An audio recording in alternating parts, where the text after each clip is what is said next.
Welcome, everybody, to the first lecture of 2025 of the Rocky Mountain Map Society. My name is Angel of Madrid. I'm the president of the society, and it's a pleasure to welcome all of you in Zoom land. We have a large crowd over there because they're decided to stay because the weather has been a little bit cold here in Colorado. But it's great to see some people here also in person at History Colorado.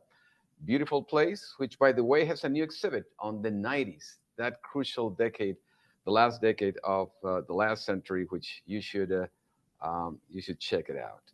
But for tonight, it is a pleasure to have a distinguished and esteemed lecturer, which is a member of the board of the Rocky Mountain Map Society, Vincent Szilagyi. I got it right. Good. Who is going to talk to us about a very unique time in the exploration of Africa. One that started as a humanitarian relief mission and turned into what's being called now Darkest Africa. So an uplifting topic that Vincent is going to talk to us about. He is passionate about the continent of Africa. He knows a lot about that, and he has quite a collection of African maps, so many that he says, I got more maps than I have wall space for. So he's got plenty of that, and he's quite knowledgeable about this. So please allow me to welcome Vincent Szilagyi with us. Thank you so much. Okay. So let me share screen, or you can take it from here.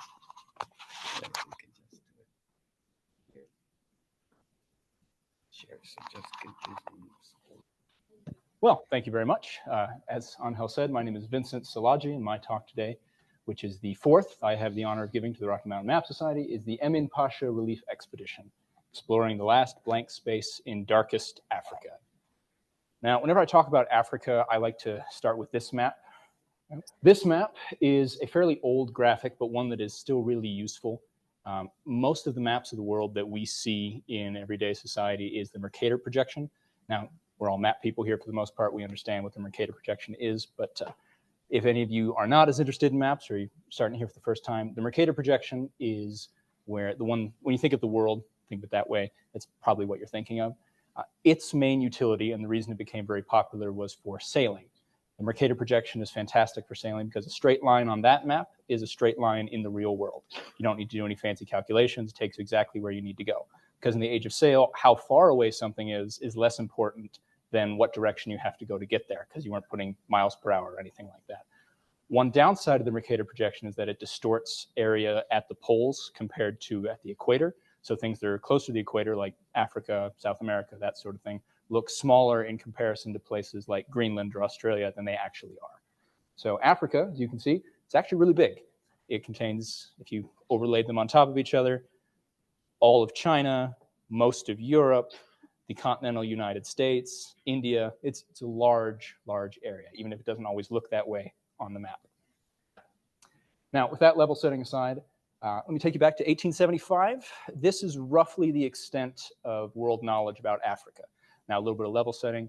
All the areas we're talking about here are inhabited by people and have been inhabited by people since before they were people. They're hominid fossils going back tens of thousands of years. What we mean by unknown or unexplored is that the information in those parts don't make it anywhere else. People who live there aren't connected to the information systems in the rest of the world. They may know where this particular river goes, but no one else in the world does. So people are there, but for all intents and purposes, if you weren't from there, you had no idea what was there. On this map, everything that's colored in is what's known. Everything that's blank is unknown. And a lot of the parts that are black text on the white background are mostly guesswork. This is one of my favorite maps. It is a French manuscript map from an explorer in 1876. It's all hand-drawn, kind of rushed. You can tell that the hatched in areas are what's known, and the dotted areas are expeditions that had already happened. So you can see there's still a lot of unknown on this map. This is one of my cartographic white whales. I've done everything I can to figure out where it is or where it came from. It was found recently enough that there's a nice picture of it online, but I cannot find anything more about it. I've been circularly searching for it for years. But this is what the map looked like just 25 years later. There's a Rand McNally map from an atlas, 1903. The whole thing is filled in. And not just is it filled in, it's all conquered, administered, it's all governed. There are no more blank spaces left on the map. Now, the last blank space that was filled in was done by the Emin Pasha Relief Expedition, which lasted from 1887 to early 1889. As its name suggests, was a mission to relieve Emin Pasha. Emin Pasha is a guy. Emin is his name. Pasha is his title. We'll get to all that. This expedition was led by the most experienced explorer of Africa at the time, a guy named Henry Morton Stanley. He was responsible for figuring out the source of the Nile, mapping the Congo River, really endless geographical questions that have bothered the world for millennia. He's the guy who finally solved them. Now, Emin Pasha was the governor of Equatoria, and for reasons we'll get into, he needed to be relieved. This was supposed to be a humanitarian, kindness-based mission. It was not supposed to be military. It was supposed to be quick, easy. It didn't turn out to be any of those things. It turned out to be one of the bloodiest, one of the most violent, one of the longest expeditions in Africa of its kind. It was benighted by suffering, betrayal, murder, slavery, cannibalism, the whole Megillah. Equatoria today is in South Sudan and Uganda. Also, if any of you have questions, please feel free to ask them when you have them. One of my personal pet peeves is when someone asks a question, it's like, I had a question about slide 3, and you're 45 minutes later. If you have a question, someone else probably does too, please go ahead and ask it. But like most problems of the 19th century, the person most directly responsible for this is Napoleon. In fairness to him, he'd been dead for 50 years by the time this happened, but he was directly responsible for everything that led up to it. Now, Napoleon, as some of you may know, invaded Egypt in 1799. It was part of a larger campaign, isn't quite the right word because it didn't get off its feet, but the plan was that they would take Egypt from the Ottoman Empire and then eventually threaten and conquer British India. Now, Napoleon, in this wonderful painting, as you can see, called The Battle of the Pyramids, wasn't at the pyramids, but it was too good of a name to pass up, so you can see him in the background, absolutely crushed the Ottoman forces in Egypt and was well on his way to, in his mind, becoming the next Alexander and conquering Persia, India, the world. One small problem, his fleet was destroyed by Horatio Nelson at anchor in the Battle of the Nile. So Napoleon is basically stranded in Egypt with a very large and successful army that ends up marching on to Levant and Syria, but his big plans to go east are ruined. So eventually he kind of sheepishly boards a ship and goes back to France. Talking in a conversational way, but could you use the mic because it's a little hard to. Sure, I can speak a little. If you pick it up because you're taller. Mm-hmm. Is this any better? Thank you. Perfect. Now, the Ottomans lost control of Egypt to Napoleon, and they needed it back.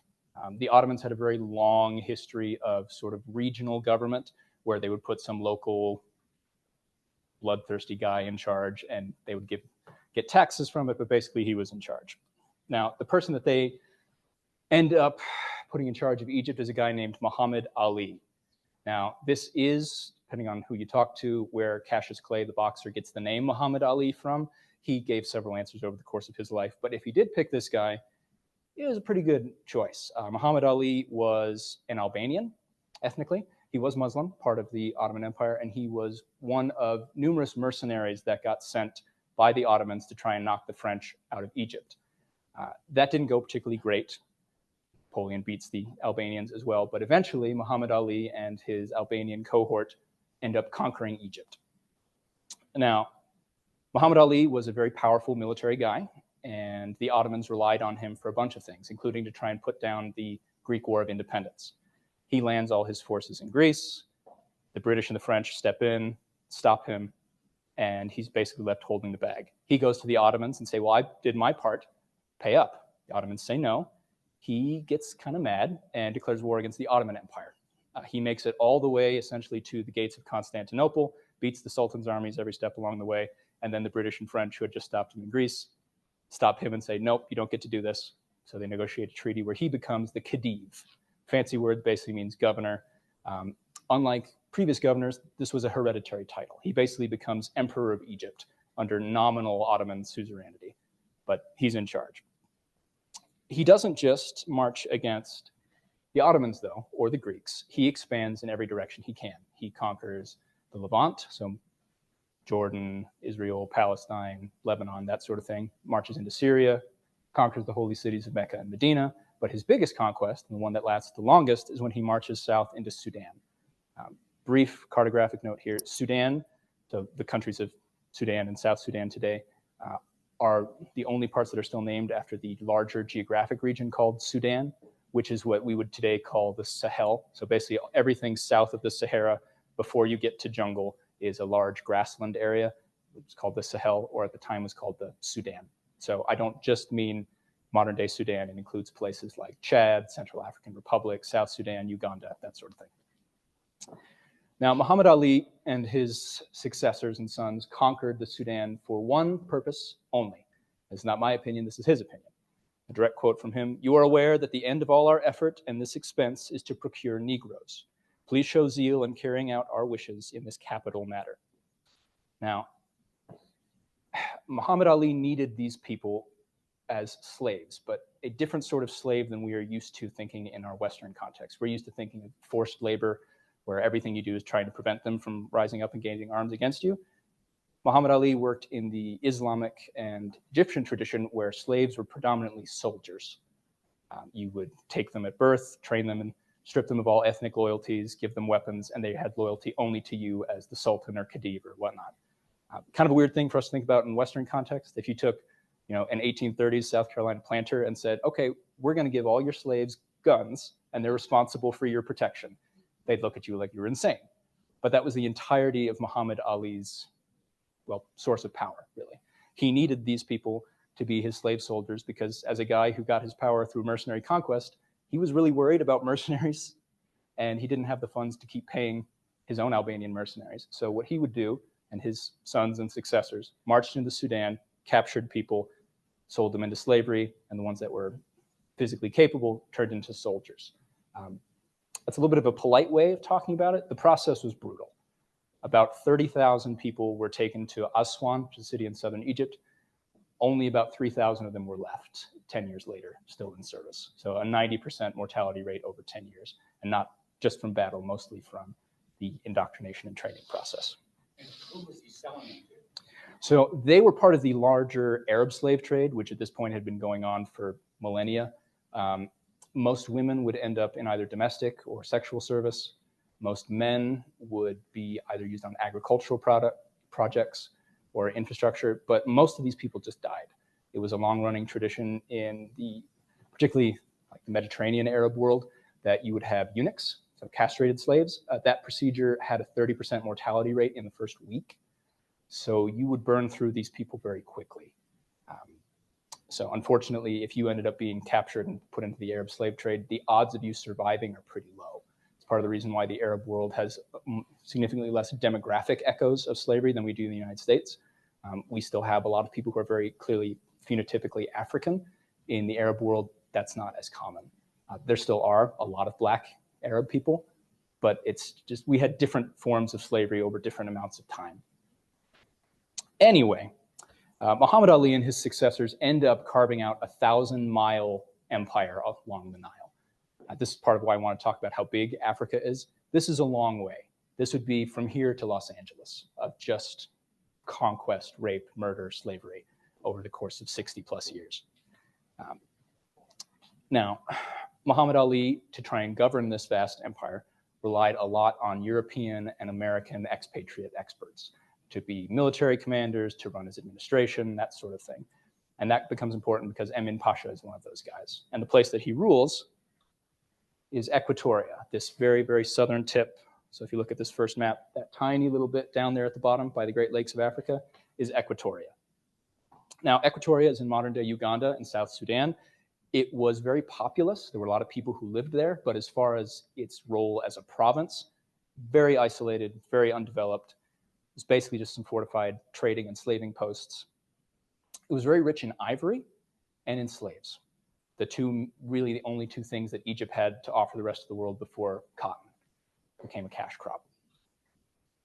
Now, Muhammad Ali and his successors built a very large and powerful state, but they were constantly running short of money. They needed lots of it. And the only place they could get it were from British and French governments and banks. Over time, he got more and more in the hock to the Brits and the French and became really, really dependent on them. In fact, he got dependent to the point where one of his army officers, a man named Arabi, launched a nationalist uprising saying, we ought to be independent. We ought to be independent not only of the Turks, but of the British.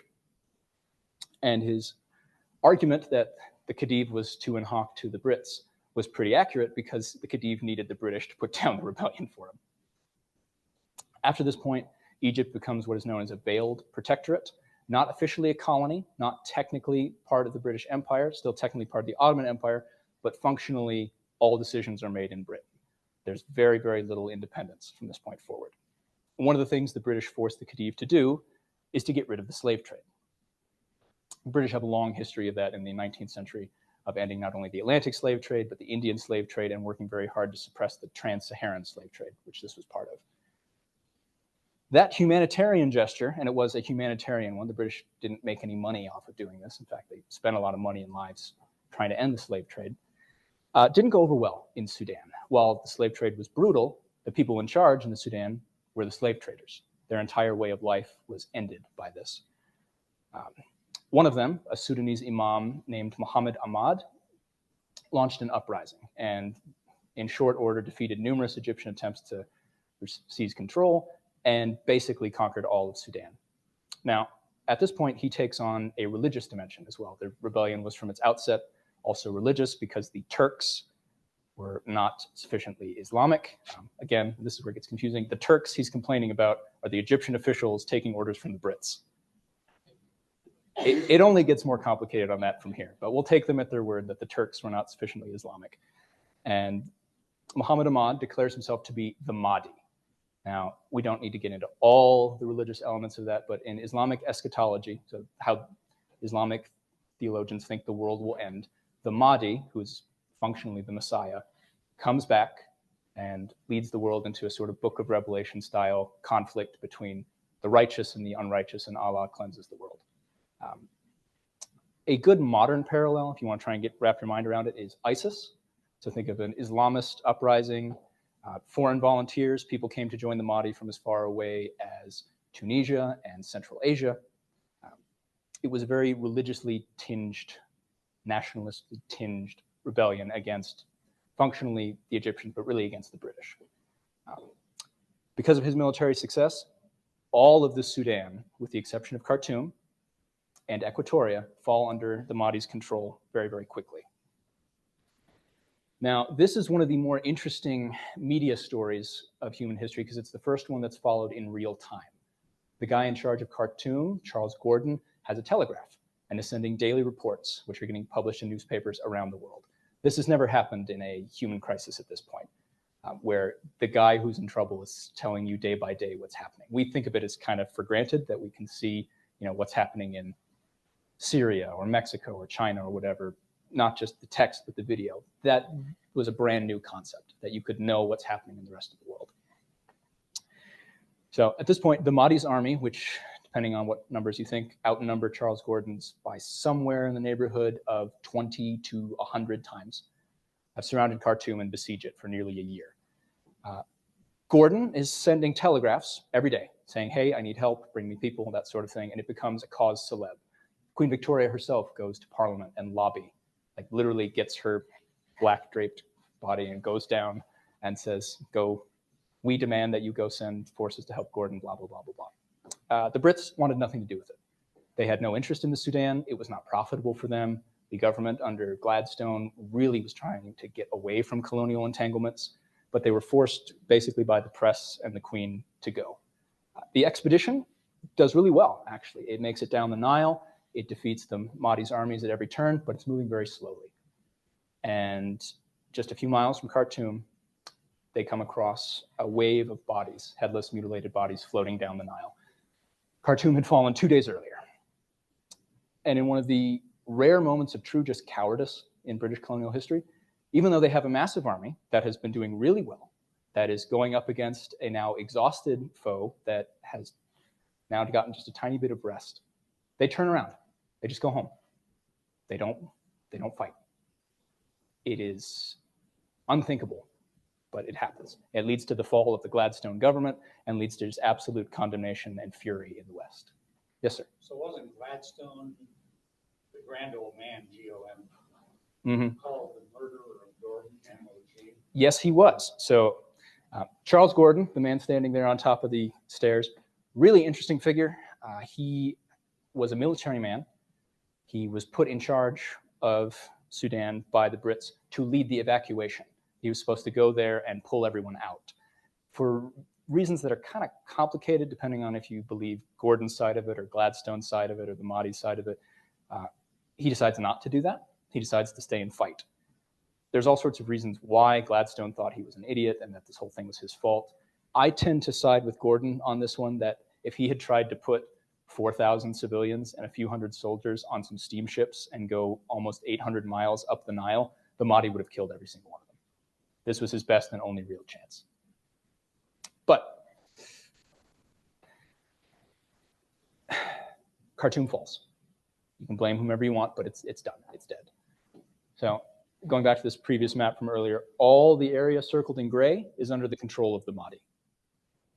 That little red circle at the bottom, isolated and alone, that's all that's left. Equatoria. A few hundred Egyptian soldiers, a few European officers, almost 1,000 miles, and 100,000 armed Islamists between them and any form of resupply. Telegraph lines are cut. At best, they can send a few letters out through Zanzibar. It takes about 6 months to get an answer if you're lucky. And the odds that the situation can still be relevant 6 months later, almost impossible. And unlike Khartoum, which was led by a military guy, Charles Gordon, Equatoria is led by Emin Pasha, this kind of bird-faced looking fella. He is not a military man. He is a doctor and a naturalist. He spends much of his time collecting butterflies and birds and sending them back. He has no military experience whatsoever. Whereas Charles Gordon was intensely religious, he viewed what he was doing in Sudan, fighting the slave trade, as a religious struggle. He actually spent most of his last days writing letters back and forth with the Mahdi, each trying to convert each other to their respective religions, which it takes a certain kind of chutzpah to try and convince someone who thinks they're the messiah of one religion to another religion. And it didn't work for him. But Emin Pasha had a very, at best, disinterested view of religion. He was born a German Jew named Itzhak Schnitzer. He was then converted to Lutheranism and then Islam, maybe. We're not sure if he actually converted or not. But all of his strengths and weaknesses aside, he's absolutely unprepared for this. He's got no training, no supplies. He's doomed, essentially. Until these guys come along. The Emin Pasha Relief Committee is not a governmental organization. It's not run by the French, not run by the Brits. It's privately funded, privately organized. A philanthropist, Scottish philanthropist named Alexander McKinnon, who is also a missionary, puts up almost all the funds and decides we need to save this man. We need to stop him from being the next Charles Gordon. Now, the expedition was led by a man named Henry Morton Stanley, who I mentioned earlier, the best explorer money could buy. Only problem was that he was currently in the employ of Leopold II, who was the sovereign of the Congo Free State. Leopold had to give his okay to send Stanley along, which he does, but he has conditions, which we will get to. But the expedition is gathered up in a remarkably short amount of time. It's a large expedition. It's got 10 white Europeans as officers, almost all military men or big game hunters, people with experience in Africa. Nearly 700 Zanzibari, Wagana, and Congolese porters. It also has the very first Maxim gun ever to go into Africa. The Maxim gun is essentially the first modern machine gun. There was a saying in colonial Africa, whatever happens, we have got the Maxim gun, and they have not. This could fire hundreds of rounds in a minute. A revolutionary change in the ability to make war. And one of my favorite parts, they had this portable steel boat called the Advance, which you could break up into 12 sections and carry with 2 men, just like you see there. Now, the number of porters, this literally just people who carry stuff. The reason you need this is because there are no pack animals that can survive in Central Africa. Between the climate and specifically sleeping sickness brought by the tsetse fly, any horses, mules, oxen, anything you bring, they'll die in a matter of days. On Stanley's first expedition, he spent most of his sort of discretionary funds on a beautiful white stallion, died 2 days later. He had to actually have two guys carry the horse back so that they could see that he wasn't just trying to steal money. So the only way to move is you need people, physical, human, muscle power to carry stuff, which is a very inefficient way to travel because not only do you need the people to carry stuff, you need to carry enough food for the people who are carrying stuff. So a large portion of this expedition is literally just carrying supplies to try and keep the porters alive to carry stuff. It's a very slow and grueling way to travel. Now, a little bit of background on Henry Morton Stanley I think is useful here, not just because it's important to the story, but because I think he's the most interesting man of the 19th century. He lived a life of adventure that is really unthinkable by today's standards. It didn't start off great, though. Henry Morton Stanley was born a bastard in Wales. He was named John Rowlands. He was abandoned by his mother at a very young age and sent to a workhouse. Workhouse is sort of a combination orphanage and factory. Think of Oliver Twist, but without the happy ending. It's a brutal way to grow up. His life in the workhouse was rough. He was subjected to all sorts of emotional, psychological, physical, and most likely sexual abuse, pretty much all day, every day. He had no one who loved him, no one who cared about him, no one was looking for him, no one was coming to save him. In fact, his mother and his half-siblings end up in the same workhouse. When he's about 10 years old, he has to be introduced to them because they have no idea who he is, he has no idea who they are. But John Rowlands lives. In fact, he almost learns to thrive. He learns that in order to survive in this almost prison-like atmosphere, you need to be hard, you need to be efficient, you need to be tough, and almost exaggerate. So people need to think that if they mess with you, something really bad is going to happen.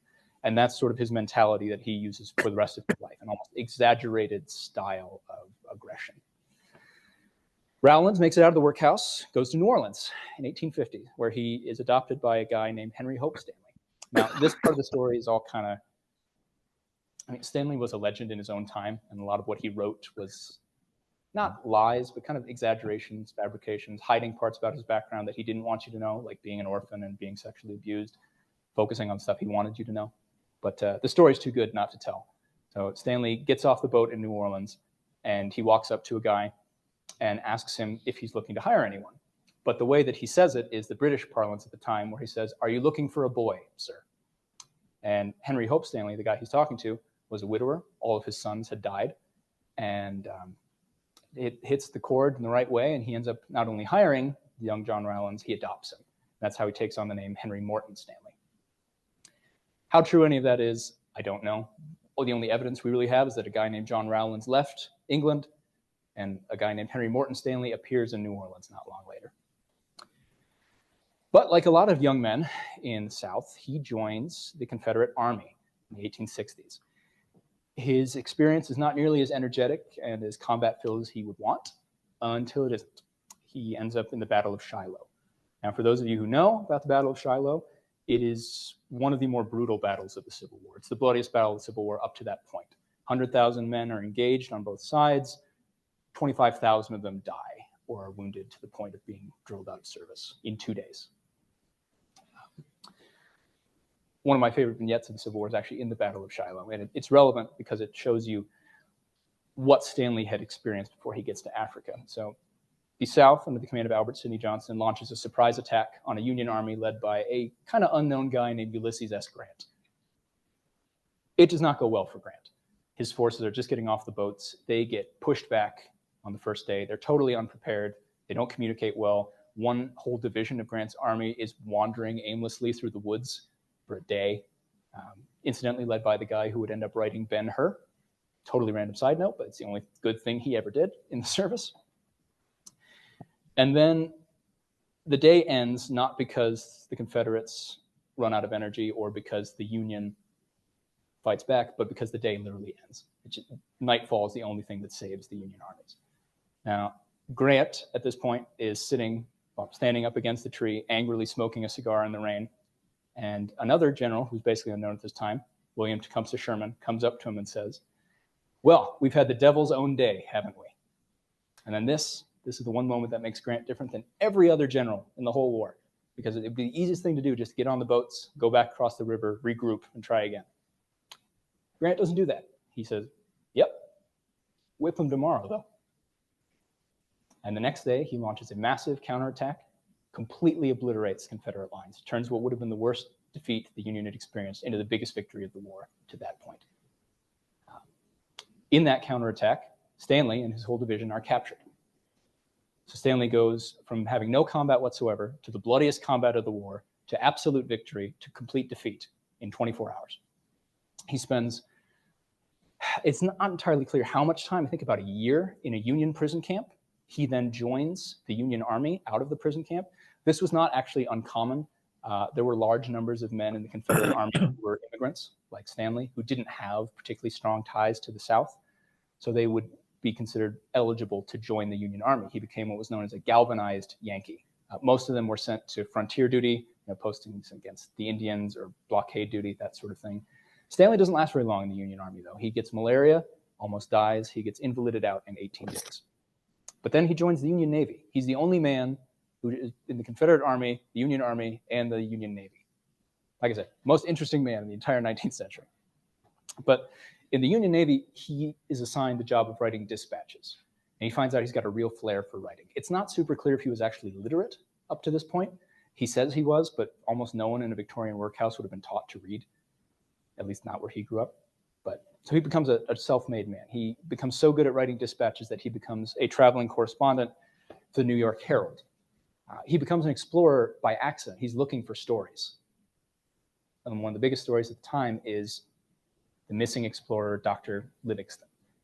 We don't need to get into all that. I gave a whole talk about it, but its impact on our culture is still felt by the phrase Dr. Livingston, I presume, which I'm pretty sure everyone in this room has heard in some capacity, even if they have no idea what it comes from.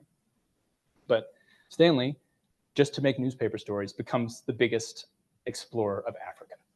It's the weirdest way to write newspaper stories, but he does it. I'm struggling to even think of a metaphor. It's a little bit like trying to get taller and deciding, well, I'm just going to build the tallest building I can think of and stand on top of it. It's the hardest way to do something, and he does it. Now we've said all the background, who Stanley is, who Emin Pasha is, all that stuff. This is the route the Emin Pasha Relief Expedition takes. I actually have this map in the back if you want to look at it later. This is from Henry Morton Stanley's book, In Darkest Africa, about it. Now, it's got a ton of information on it. It's kind of hard to see, so I've simplified it just so we can look at it. The star is roughly where Emin Pasha was. Remember, at this point, there's no information coming back and forth. They don't know exactly where he is, but this is roughly where they think. So he's not in Khartoum? No, he is in Equatoria, so about, depending on how you want to travel, it's several hundred miles down the Nile. And the safest extraction point is in Zanzibar, which is an island in the Indian Ocean off the coast of today's Tanzania. This would be the way that you'd think to go, right? Maybe a little this way, a little that way, but you go in a straight line. That would make a lot of sense. This was basically the route that Stanley took on his first expedition to find Livingston anyway. He knew the territory, would have made sense. They don't do that. They add several thousand miles around. They sail from Zanzibar, following that arrow, all the way around Africa, up the Congo River, up the Ituri River, and then through the largest unexplored portion of Africa, an area about the size of Colorado, of just trackless rainforest. Now, why did they do this? Functionally, the answer that they give was the advantages of the Congo route were about 500 miles shorter land journey, less opportunities for deserting, and it also quieted the fears of the French and the Germans that this humanitarian project was really about expanding empire. Zooming in just to give you a little bit more detail. So this area here, this highlighted portion, that's about the size of Colorado. All rainforest, all unexplored. No one knew anything about it who didn't already live there. There were some Arab slave traders who had tried to go through there and established a couple fortified camps here and there. But slave traders aren't great at making maps, and they're even worse about sharing that information. Because the last thing you want is to give someone your proprietary information about where good hunting grounds are anymore. So Stanley, and this quote is worth reading at length, says that the purpose of this expedition is purely humanitarian. I can't stress how much this was supposed to be a peaceful, lovey-dovey kind of thing. The expedition is non-military. That is to say, its purpose is not to fight, destroy, or waste. Its purpose is to save, to relieve distress, to carry comfort. Emin Pasha may be a good man and a brave officer, a gallant fellow deserving a strong effort of relief, but I decline to believe, and have not been able to gather from anyone in England an impression that his life, or the lives of a few hundred under him, would overbalance the lives of thousands of natives and the devastation of immense tracts of country which an expedition strictly military would naturally cause.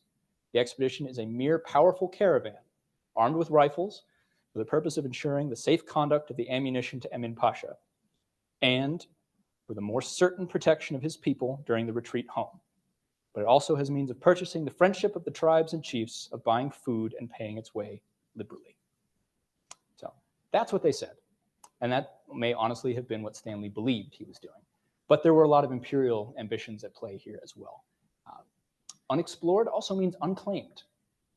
This is a big area. There could be all sorts of fun stuff there. There could be all sorts of resources, all sorts of ivory, all sorts of river routes to the rest of the world. Who knew? No one did. But Leopold II, Stanley's boss, the guy who made them do this massive end-all route, figured out, well, if I can have these do-gooders explore this area for me, I can claim it basically for free. Stanley's my employee. Anything he finds belongs to me. Also, the British, as they always wanted to at this time, with the exception of Gladstone and Khartoum for some silly reason, wanted more territory. They wanted Equatoria. In fact, one of the ways that Alexander Mackinnon tried to save Emin Pasha was to get the British to annex Equatoria directly, that it would be, this is our blood, our territory, not just something we're holding in trust for the Egyptians. Additionally, the Germans and the French, who were also building their colonial empires, wanted this territory as well. They didn't know it was there, but they knew they wanted it, because the last thing you want is your enemies in Europe to get it. So while it was ostensibly humanitarian, there were larger forces at play here as well. So the expedition actually goes pretty well for its longest portion, the long sail around Africa. Unfortunately, once they get to the Congo River, things go wrong almost immediately. The telegraph cable connecting Congo to the rest of the world had been cut, so no local preparations had been made. Leopold, as part of sending them on this route, promised them 4 steamships. He had 1. They had to commandeer 2 smaller ones from local missionaries and a third that they basically just used as a barge because its engines didn't work. Also, tons of the ammunition and supplies they were supposed to be delivering to relieve Emin Pasha didn't fit on these commandeered steamers, so they had to just sit there in port. To make things worse, we think of the rainforest as a very lush, green, and productive place. It's not really. It's green, but it's very hard to grow anything. Very poor nutrient density in the soil, very little light actually gets to the ground. So most of the people who lived in this area had a very subsistence economy. Villages were not particularly large, and they certainly didn't have food stores to share with a caravan of 1,000 people marching through. Food ran out almost immediately. And not only did it run out, but there was no other place to get it. You couldn't buy it from anyone. There were no crops in fields that you could take in quantities that would make it make sense. For essentially 2 years, almost everyone on this expedition starved. As the problems mounted and the supplies either just didn't make it or weren't available, relations between Stanley and Tipu Tip deteriorated. Now, Tipu Tip I haven't mentioned before, but he's really important to the story. If you have to think of a slave trader, this is the guy. Tipu Tip was an Omani Arab slave trader. He was from Zanzibar, again, that island in the Pacific Ocean, Indian Ocean. He was also the sultan of a state that he carved out on the upper Congo called Utaterra, excuse me. Utaterra was not a state in the way that we think about it today. They didn't have paperwork. It was just slave raiding. If you had to put a face to all the evils of slavery in the 19th century, Tipu Tip is the guy. So the idea that you would make a deal with this guy to go save somebody who's fighting a bunch of slave traders is absurd. But they had no choice. Tipu Tip and Stanley make a deal. All right, we need porters. We need you not to attack our expedition. We'll make you a deal. We'll make you the governor of this territory that you already claim, and we'll share with you the ivory that we're going to get out of Equatoria, which they estimated about 75 tons worth. This was one of the biggest points of criticism of the expedition. How are you going to be a humanitarian expedition and make a deal with the biggest slave trader in the world? And not only make a deal with him, but enfranchise him, give him control of a vast swath of territory. But like I said, they had no choice. If they were going to, this was the first of many compromises. Right, on the ivory, what did the ivory come? So there were 2 main types of ivory. There were called fossil ivory, where, from elephant skeletons. Elephants have been living here for, gosh, 1 million years at that point, probably. And then also fresh ivory, from hunting, both of which worked pretty well. Fresh ivory from hunting elephants. There was also some from hippo teeth. The old as like pack animals. So the difficulty there is that African elephants are both bigger and a lot meaner than Asian elephants. Every tame elephant you've ever seen is an Asian elephant. And it's a little bit like the difference between horses and zebras. Like an Asian elephant, like a horse, will kick you off of them until they're free. A zebra, like an African elephant, will kick you until you're dead. It's very, very difficult to tame African elephants. Even the war elephants of antiquity were all Asian elephants. Could I ask another question? Of course. What about the people that you imply were there, like missionaries? Mm-hmm. What did they live on? And what did those people live? I mean, obviously they were living there. Mm-hmm. He had other people under. What did they live on? So it was not a particularly, it's not a particularly calorie dense part of the world. Like if you're living in a small settlement, maybe 100 people, 200 people, that sort of thing, you can grow enough staple crops to stay alive, but you don't have large stores. It's also kind of one continuous season in the equator, so you can grow things basically year round. We don't have the same thing that we have here in more temperate regions where you have a growing season, you stockpile all the food, and then you live off that until the next growing season starts. They didn't have the ability to store much food. They didn't have the need to store much food because there was always something in the field, just not a lot extra. It's part of the reason why once something does go wrong in a tropical part of the world with food supply, you get a famine almost immediately because there's no stores. They actually do most of what they have to do. They end up living off the land almost immediately, which was not what the expedition was supposed to do. I mean, hunting and marching are kind of opposite ideas. Like you can't track an animal through the jungle 3 miles and then bring it back and also march 1,000 people 10 miles down the river. It gets rough fast, but excellent question. Anyway, because everything is getting so difficult, because of largely what you've mentioned, that they don't have food, they don't have supplies, Stanley gets really frustrated. He says, look, we're not doing much of a good job of saving anyone. We're going to split the expedition into 2 parts, the advance column and the rear column. The advance column would go overland through the uncharted rainforest, and the rear column would stay, gather supplies in the porters, and then come join us. The rear column was going to wait with Tibutib and Yambua, and everyone else was going to march over. These are some sketches from Stanley's diaries and published works. This is what the rainforest looked like. It was a tangled mess of vines, fallen timbers, it wasn't passable. The rivers had rapids.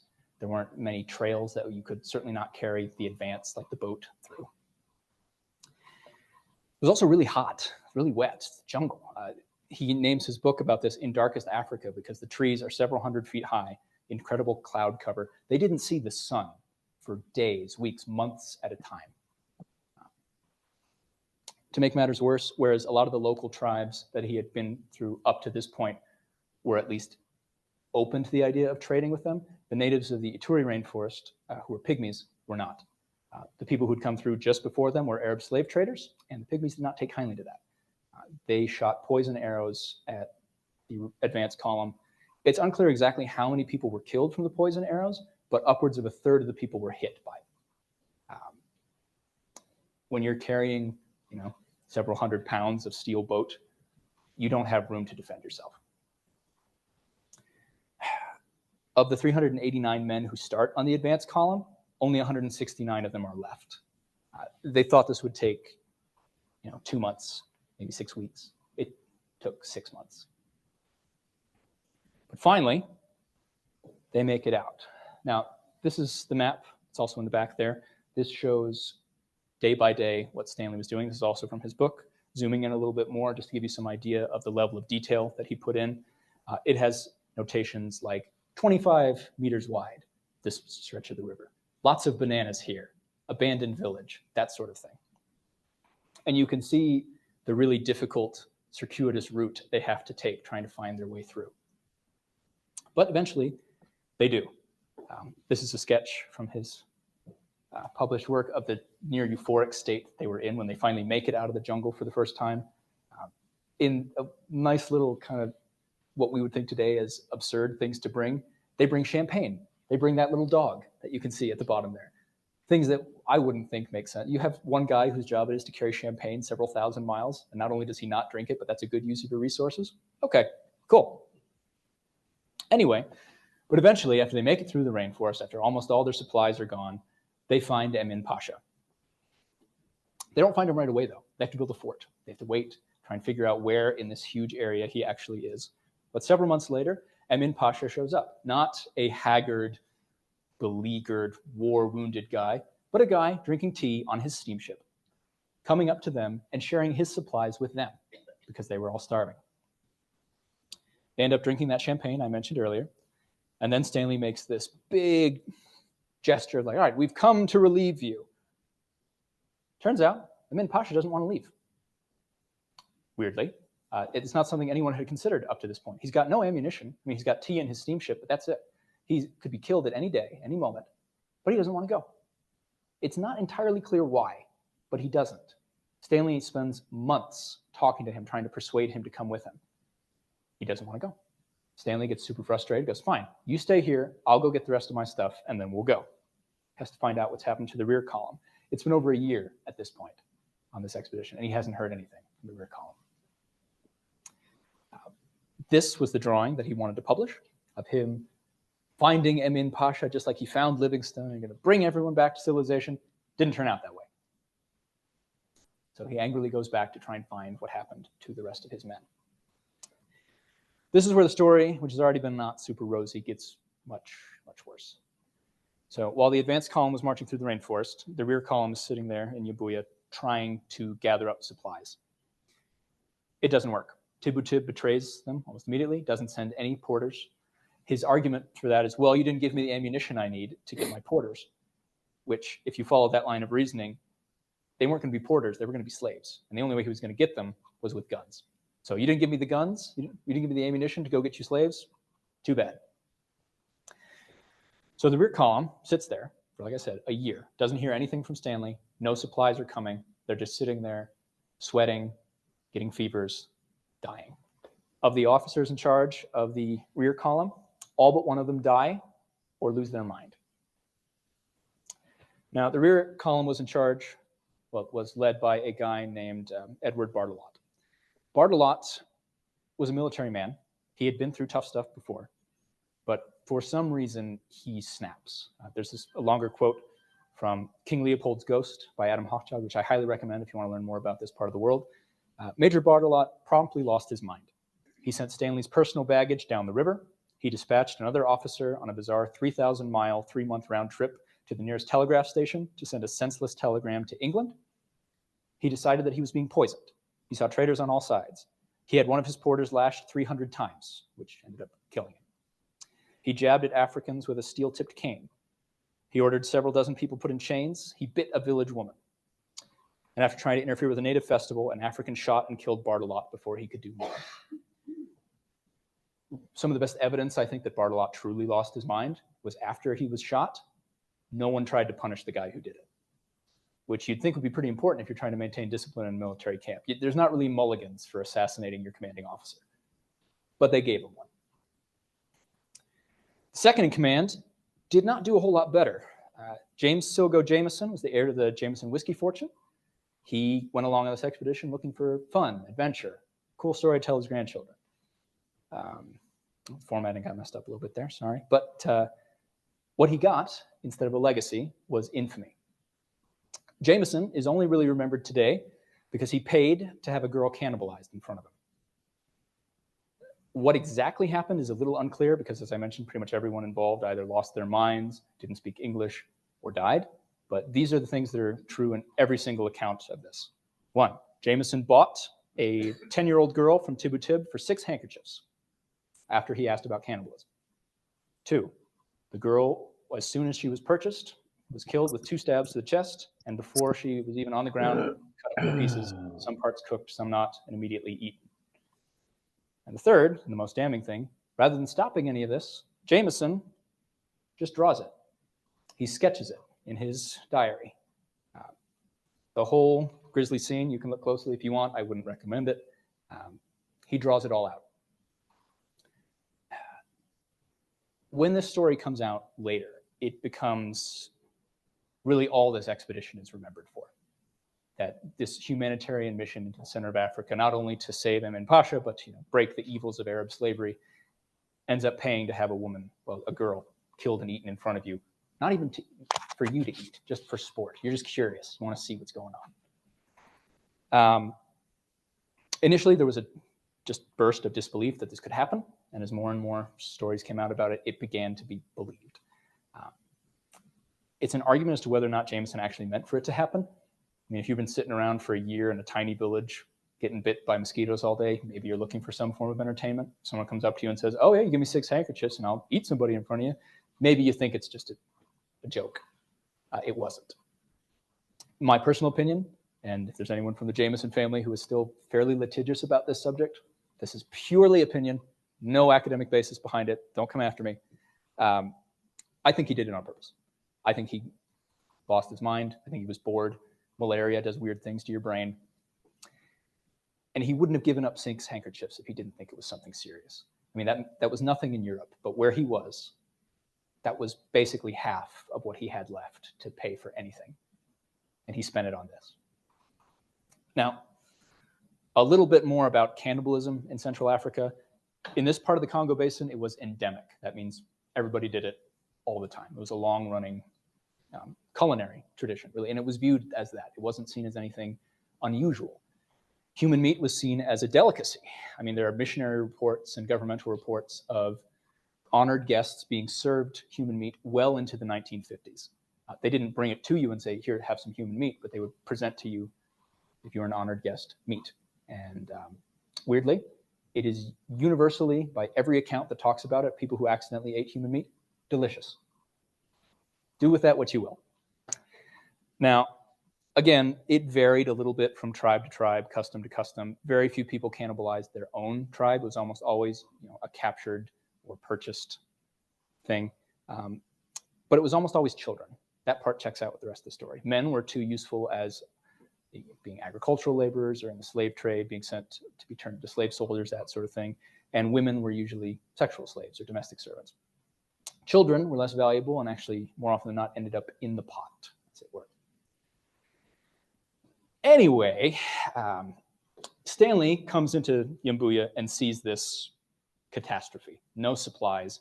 All of his officers, except for one, dead or dying or invalided home.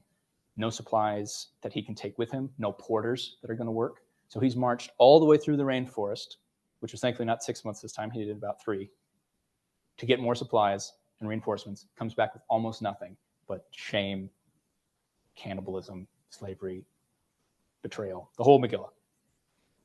But he's got nothing to do now but go back. So he gathers up what he can, marches through the rainforest for a 3rd time, and makes it to the fort where he left Emin Pasha.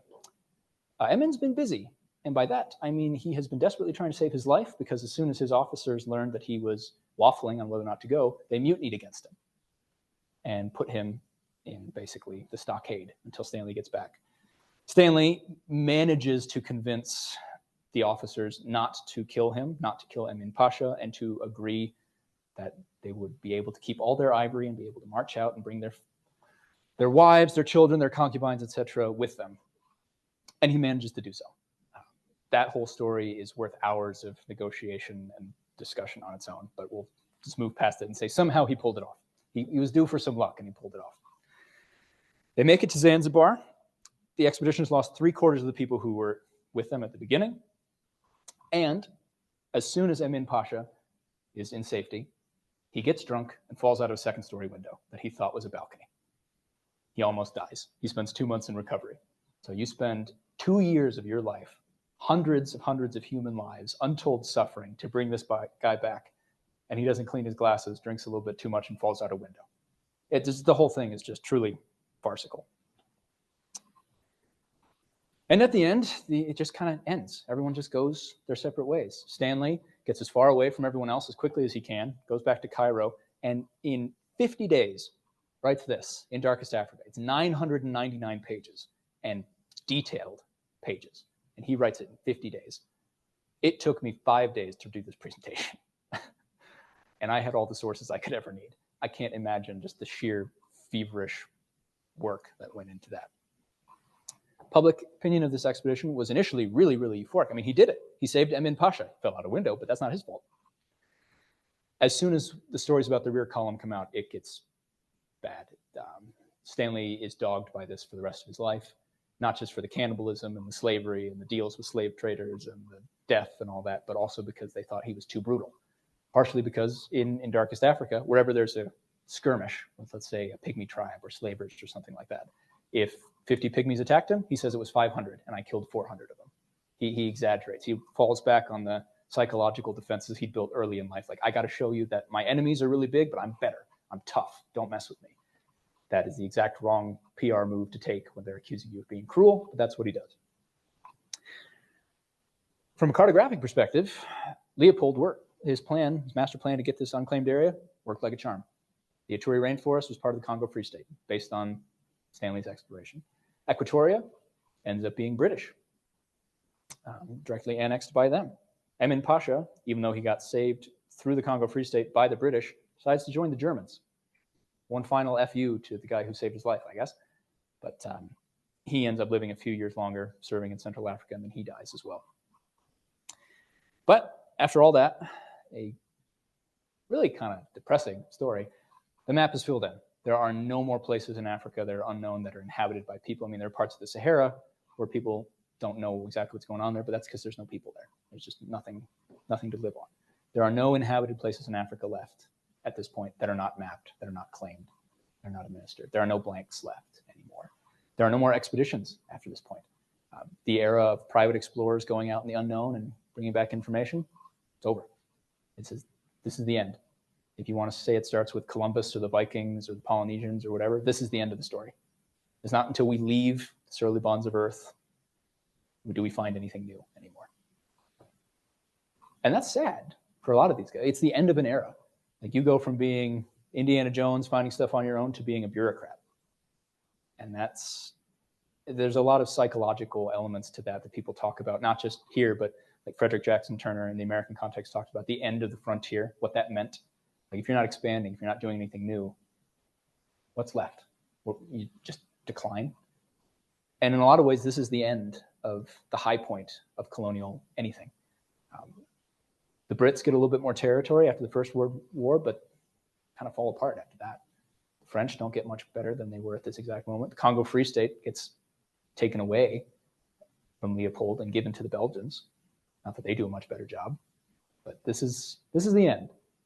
This is a dumb, stupid, futile, bloody mess to end colonialism, at least colonial exploration. And all for this. Just a small little, at that point, from a governing standpoint, uninhabited couple trading forts, trading ivory, which would run out almost immediately afterwards because elephants don't reproduce that quickly. You can't shoot 1,000 of them a day and expect them to come back. The end.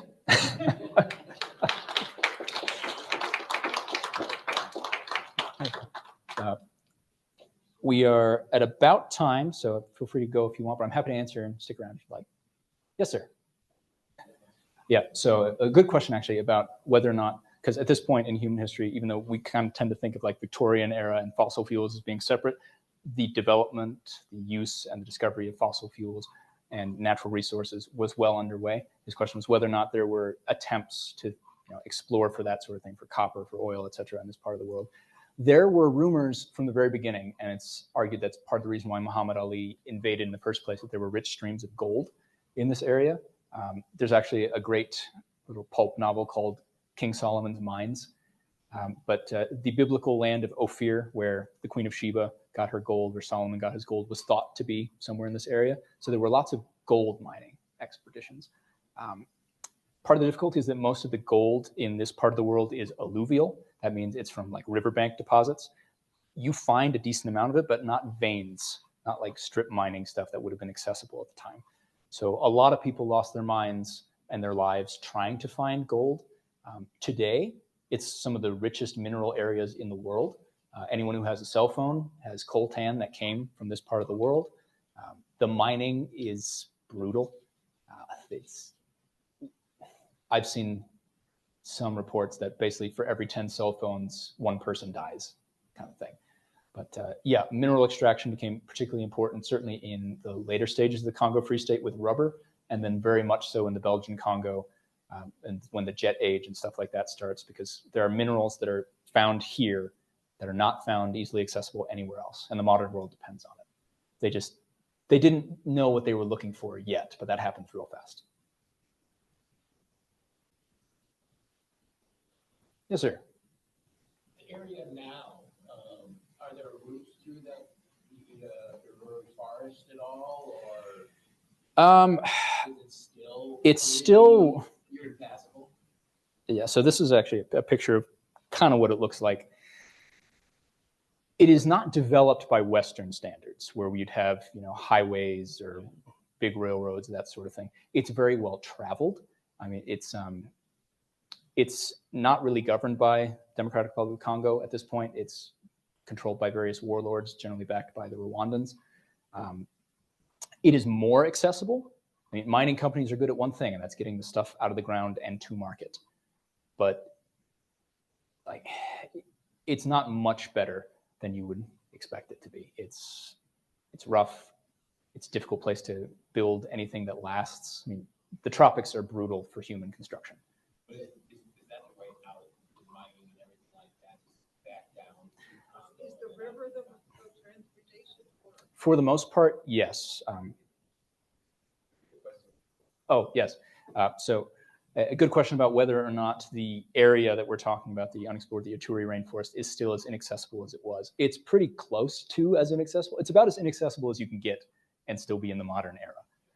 They'll make way to get important stuff out, but if you were trying to, let's say, drive across Africa, I'd avoid it. It's for all sorts of reasons. There is infrastructure for the point of extraction of resources, which is a story that plays out in Africa all the time, where if someone wants something, they'll build something for the point of getting it out, but very rarely is that for the benefit of the people who live there.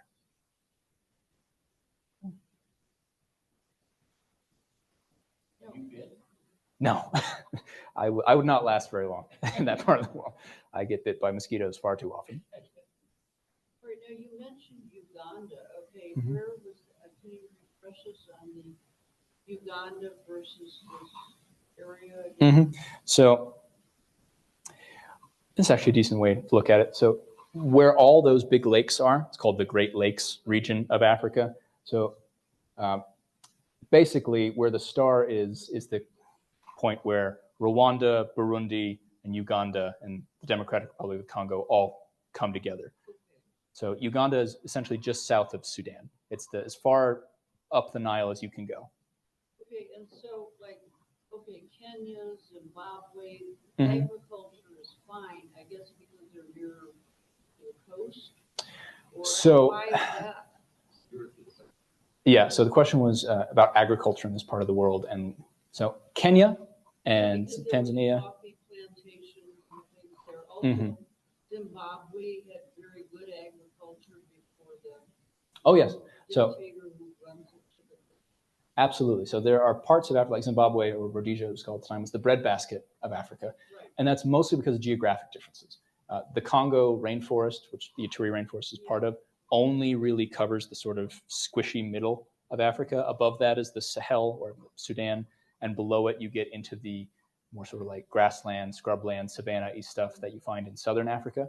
There are different types of agriculture that work in different parts of Africa, much better. Cereal crops, you know, things that we all depend on for our calories, grow much better in southern and eastern Africa. But in the Congo, particularly the Congo at the time, I mean, most of their calories that were given from agriculture would have been from like And then tubers, there were gourds. these tribes. Okay, what did they live on? I mean, these tribes are not very large. You have to remember, Pardon me? these tribes are not very large. We're not talking cities of Okay. hundreds of thousands of people. The largest pre-colonial settlements in the Democratic Republic of the Congo at this time are a couple hundred. A lot of it is hunting. A lot of it is small-scale agriculture. It's not so much that these people couldn't, like they weren't mentally or technologically capable of growing much more. The soil just wouldn't support it. I mean, even today, in places like Brazil and Indonesia, if you're doing large-scale agriculture, you're doing slash and burn. You're cutting down the trees, you're burning them up to get more resources in the soil, and then you have to move on almost next year. My point is that I feel like he probably, Stanley undoubtedly exaggerated his exploits because in Mhm. that era, there were a lot of people going to different. Kennan, the father of the later Kennan, gave talks in New York and state and so on about his explorations in Siberia, and they were greatly exaggerated. So I have to think that some of the things that might have been, just fabricated, really. Is there a... In his book, the 900-page book of Douglas, Yeah, he exaggerated all sorts of things. Right, and so, again, I mean, it would seem that people in other sparsely populated areas, like in Siberia, for instance, where there are a lot of tribes, in the United States, dealing with the native peoples here, it would seem that they could have utilized their knowledge and lived, without starving from. I mean, I'm just. It's an interesting idea, but the problem is it doesn't matter how knowledgeable you are about an area. It doesn't matter how intensely focused you are on agricultural production. If the land is not able to produce for you, you're not going to be able to do much, let alone. They could have benefited from their connection with some of the native people. I mean, up until they get to the rainforest, they do.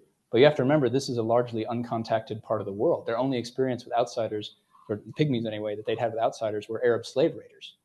If some other random stranger comes up to you and says, "Can you give me some food?" I'm totally not going to enslave you.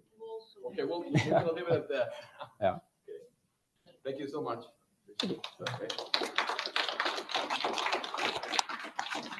Thank you for that fascinating talk. Dark, but fascinating. It's incredible to see your knowledge of the region, but also all the stories of all the people and everything that happened there. So thank you so much for sharing that with us. And so thank you all for coming. Also, thank you all for lots of people that were remotely. And remember, March 11, Ethan Gannett on mapping the historic Cherokee Trail. So quite a contrast from Africa all the way to the Cherokee Trail, but I hope to see you here on March 11. Thank you so much, everybody.